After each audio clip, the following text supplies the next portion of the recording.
बिस्मिल्लाहिर्रहमानिर्रहीम अस्सलाम वालेकुम रहमतुल्लाहि वबरकातुहू। आई होप आप सब ठीक होंगे। आज से हम लोग रिवीजन स्टार्ट करने जा रहे हैं ग्रेड 4 की सोशल स्टडीज़ की। टॉपिक आप लोग देख लें, right to vote, workbook page number 30 to 31। Now you have to go at workbook page number 30। Right to vote, vote देने का हक, ठीक है। Write the correct statement, tick the correct statement and cross the false one. जो statement दुरुस्त होगी आप लोगों ने उस पर टिक करना है, ऐसे टिक करना है, और जो गलत होगी उस पर क्रॉस का निशान लगाना है। Right to vote is not an important civil right. Vote देना जो है सिविल राइट में नहीं आता, बहुत इंपॉर्टेंट नहीं है। मीन्स के वोट देना हमारा बुनियादी हक नहीं, इतना अहम नहीं है, ज़रूरी नहीं है, जो कि गलत है, गलत बात है, इसको क्रॉस कर दो। Pakistan is a democratic country. Pakistan एक जमहूरी मुल्क है, जो कि दुरुस्त है, पाकिस्तान एक जमहूरी मुल्क ही है, तो ये दुरुस्त है। आपने ये चीज़ नोट करनी है बेटा कि जब हम लोग कोई कॉइन होता है, हमारे पास कोई सिक्का होता है, तो या नोट होता है कि उस पर उसके ऊपर देखना है कि हमारे मुल्क का नाम क्या लिखा हुआ है, तो वहाँ से हमें पता चल जाएगा कि पाकिस्तान कौन सा मुल्क है। In Pakistan general elections take place after 3 years। जो पाकिस्तान है उसमें जनरल इलेक्शंस हर 3 साल के बाद होते हैं, ये गलत है, इसको क्रॉस करें। 5 साल के बाद जनरल इलेक्शंस होते हैं पाकिस्तान में। Every vote counts to make a difference. हर वोट की अपनी जगह अहमियत होती है, और हर वोट से जो नंबर होता है वो चेंज होता है, तो ये टिक है, दुरुस्त है ये। We should vote in order to elect good people of our choice. हमें उस इंसान को वोट देना चाहिए जो कि बहुत अच्छा हो, और हमारी चॉइस भी अच्छी होनी चाहिए। उस वक्त हमारे पास ये हक होता है कि हम अपनी मर्ज़ी के किसी भी बंदे को वोट दे के हुकूमत में ला सकते हैं, तो ये टिक है।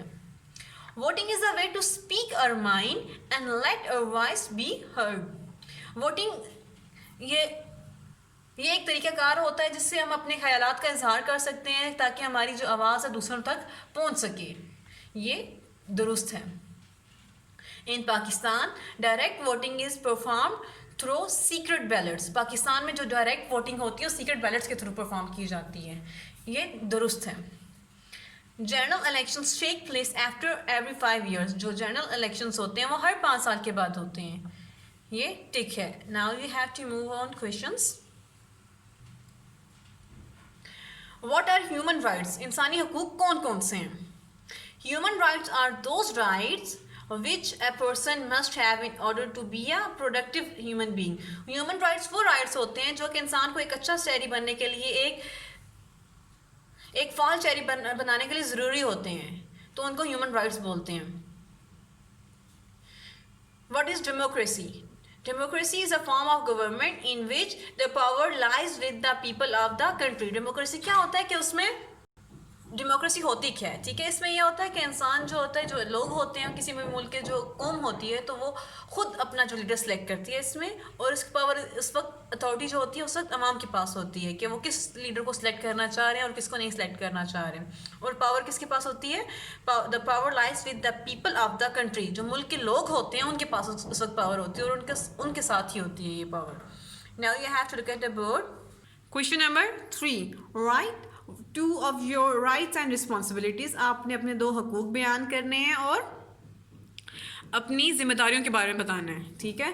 कि स्कूल में जब हम होते हैं हमारे हकूक़ और होते हैं, हमें हमारे राइट्स और होंगे, जब घर पे होंगे और होंगे, और जब हम सोसाइटी में मूव करेंगे, माशरे में मूव करेंगे, तब हमारी जो रिस्पॉन्सिबिलिटीज़ हैं और जो हमारे राइट्स हैं वो बिल्कुल चेंज हो जाएंगे।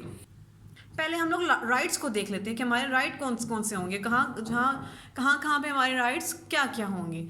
तो स्कूल में हमारे राइट्स ये होंगे टू गेट गुड टीचर्स। सबसे पहला राइट हमारे स्कूल में इंटर होने के बाद यही होगा कि हमें अच्छे टीचर्स प्रोवाइड किए जाएं, जिनको अपने सब्जेक्ट पे ग्रिप हो, क्वालिटी एजुकेशन और बहुत अच्छी एजुकेशन हमें दी जाए। जब घर पे होंगी तब हमारे जो राइट्स होंगे वो कौन से होंगे, यहाँ पे बिल्कुल चेंज हो रहे हैं। Love and affection. तो सबसे पहला राइट जो हमें घर से मिलना चाहिए वो ये है कि हमें प्यार किया जाए और हमें बहुत तवज्जो दी जाए, फैसिलिटीज़ भी प्रोवाइड की जाएँ। समटाइम ऐसा होता है ना कि बच्चे कुछ चीज़ की और पेरेंट्स के पास वसाइल होते हुए भी वो चीज़ों को उनको वो चीज़ प्रोवाइड नहीं कर रहे होते हैं, और इस वजह से उन बच्चों के अंदर बुरी हैबिट्स डेवलप हो जाती हैं। फॉर एग्जांपल बच्चे ने कहा कि फ़लाँ चीज़ मुझे चाहिए, बट पेरेंट्स कहते हैं नहीं हम आपको नहीं दिलवा रहे, और इस वजह से बच्चे में चोरी करने की हैबिट डेवलप हो जाती है, जो कि एक बहुत बुरी आदत है। तो घर वालों को चाहिए कि बच्चे की सारी जो फैसिलिटीज़ हैं उनको फुलफ़िल करें। हर हर फैसिलिटी प्रोवाइड करें, उनकी जो नीड्स हैं उनको फुलफिल करें।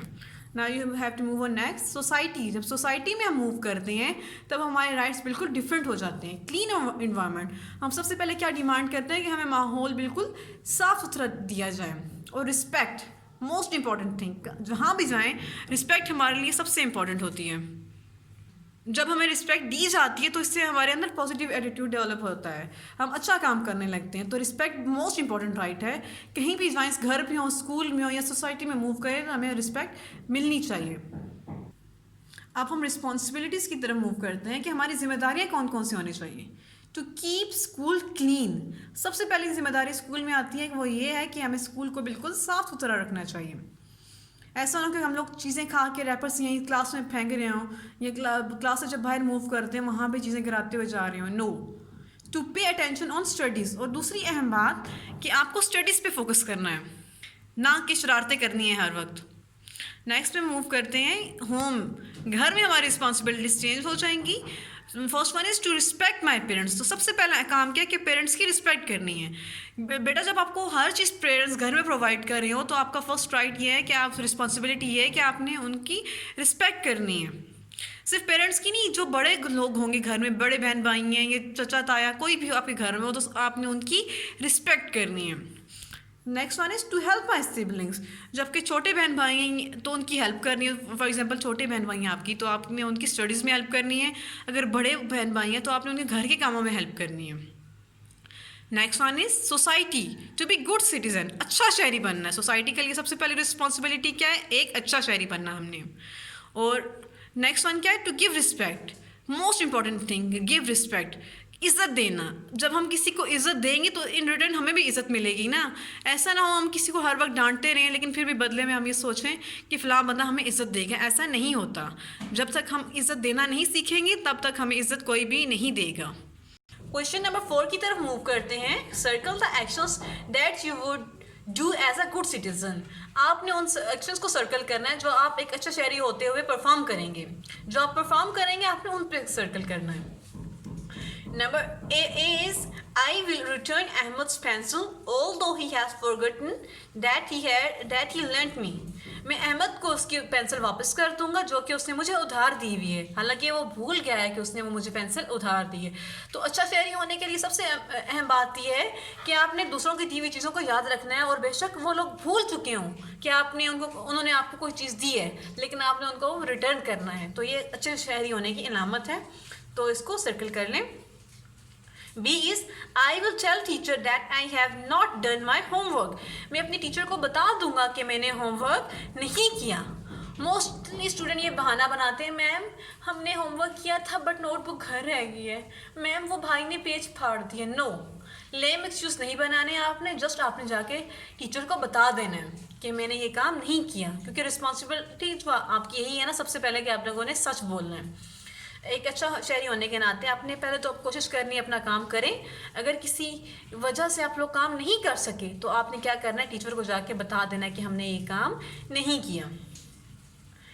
इसको सर्कल कर लें। सी आ गया, I will throw paper scraps in dustbin. जो पेपर के पेजेस जो होंगे, पीसेस होंगे, वो मैं डस्टबिन में डालूंगा। तो ये भी बहुत अच्छा काम होता है कि हमें घर में भी कोई काम कर रहे हो तो जो रैपर्स वगैरह वो नहीं फेंकने चाहिए। और यहाँ पे जो पेपर पीसेस होंगे तो वो हमने कहाँ डालना है, डस्टबिन में डालना है। तो ये अच्छा काम है, इसको सर्कल कर लें। डी आगे हमारे पास, I will vote for Ahmad to be class representative because he is my close friend. मैं अहमद को वोट दूंगा CR बनने पे क्योंकि वो मेरा क्लोज फ्रेंड है। तो ये भी एक अच्छा काम है ना कि हमें सबसे पहले अपने फ्रेंड्स को सपोर्ट करना चाहिए ना। ऐसा ना हो कि फ्रेंड को छोड़ के हम तो किसी दूसरे बंदे को सपोर्ट कर रहे हो, तो ये तो बैड मैनर्स में आ जाता है ना। So you have to circle this one. State 3 reason why should we vote. 3 वजह बतानी है कि हमें वोट क्यों देना चाहिए। Number 1 is vote is our basic right. सबसे पहली बात और सबसे अहम बात यह है कि वोट देना हमारा बुनियादी हक है। नंबर 2 पे आ जाएं। Every vote counts to make a difference. हर वोट की अपनी जगह अलग से अहमियत होती है। आप लोगों ने ये चीज़ नोट की होगी ना कि फ़लाँ बंदा इतने वोट से हार गया, इतने वोट से हार गया। तो इट मीन्स कि हर वोट की अपनी अहमियत होती है ना। अगर हम लोग अपने वोट को अहम ना जाने कि इस वोट की कोई अहमियत नहीं, छोड़ रहने दे नहीं देते, इससे क्या नुकसान होगा कि मोस्टली लोग वोट देने से रह जाएंगे। हर बंदा यही सोचेगा ना कि मेरे वोट की कोई वैल्यू ही नहीं है, तो हम लोग छोड़ नहीं देते। तो इसीलिए आधे से ज़्यादा लोग नहीं देंगे वोट, तो नुकसान तो मुल्क को कौम को होगा ना। तो इसलिए हर वोट की अपनी अहमियत होती है। Number 3 is it is a way to speak our mind and let our voice to be heard. Means के हमें चाहिए कि हम अपनी आवाज़ को दूसरों तक पहुंचा सकें, हमें अपने ख्यालात को इजहार करने का मौका मिलता है। कि फॉर एग्जांपल मुझे कोई लीडर पसंद है, ठीक है, तो मैं चाहती हूँ कि हमारे मुल्क के लिए वो लीडर आए, वो बहुत अच्छा साबित होगा, तो मेरा ये राइट है कि मैं उसको वोट दूँ, ठीक है। उसके बाद अगर मैं वोट नहीं दूंगी तो मुझे कोई राइट नहीं होगा बाद में कि मैं उस लीडर को बुरा भला कह सकूँ। क्यों? क्योंकि जब टाइम था तो तब मैंने वोट नहीं पोल किया होगा। तो इसलिए आपको चाहिए कि वक्त पे वोट दें। ऐसा ना हो कि जब वोट देने की बारी आए तब आप वोट दें ही ना और लीडर्स को बुरा भला कहते रहेंगे फलां लीडर अच्छा था और फलां नहीं, ठीक है। अब हम क्वेश्चंस की तरफ मूव करते हैं, सब्जेक्टिव क्वेश्चंस की तरफ। State reason why should we vote. 3 reasons बताने हैं कि हमें वोट क्यों देना चाहिए। तो ये तीनों रीजन यहाँ पे गिवन है, तो आप लोगों ने अपनी नोटबुक के ऊपर लिखना है इनको। नेक्स्ट क्वेश्चन की तरफ मूव करते हैं। How elections are held in Pakistan. कि पाकिस्तान में इलेक्शंस कैसे होते हैं। सबसे पहले ये होता है कि पोलिंग स्टेशन कायम किए जाते हैं। मुख्तलिफ इलाकों में पोलिंग स्टेशन कायम किए जाते हैं और वहाँ पे डिफरेंट लोगों की ड्यूटीज़ लगाई जाती है। मोस्टली टीचर्स की होती है ड्यूटी और हेल्थ की कुछ लोग होते हैं उनकी भी ड्यूटीज़ होती है वहाँ पे कि वो उनको बताया जाता है, वहाँ पे भेजा जाता है और वो लोगों को तरीका सिखाते हैं कि आपने वोट कैसे पोल करना है। और साथ साथ वहाँ पर आर्मी भी मौजूद होती है ताकि किसी किस्म की बदनज़मी वहाँ पर ना हो। और वहाँ पर बैलेट पेपर्स छपवाए जाते हैं कि जिस लीडर को आप लोग वोट देना चाहें उसको आप पे उसके ऊपर उसका जो साइन होगा, जो उसका इंतखाबी निशान होगा, उसके ऊपर आप लोग स्टैंप लगाएंगे। ऐसा नहीं होता कि बिल्कुल सामने जाके सहन में पेपर्स रखे हुए होंगे उसके ऊपर आप स्टैंप जाके लगाएंगे। नो, एक सीक्रेट कॉर्नर सा बना हुआ होता है, वहाँ पे आप लोगों ने जाके वहाँ पर अपने फेवरेट जो लीडर होता है उसके इंतखाबी निशान पे स्टैंप लगानी होती है। आप किसी के सामने ऐसा नहीं कर सकते, ये क्राइम में आ जाता है कि किसी के सामने आप आके बता रहे हैं कि मैंने फलां लीडर को ये वोट दिया। नो, ये तरीका नहीं होता वोट पोल करने का, और उसको आप बैलेट बॉक्स में डाल देते हैं। स्टूडेंट्स इस चैप्टर को अच्छे से पढ़ना और पेपर्स के लिए अच्छे से प्रिपेयर करना है। अल्लाह हाफिज़।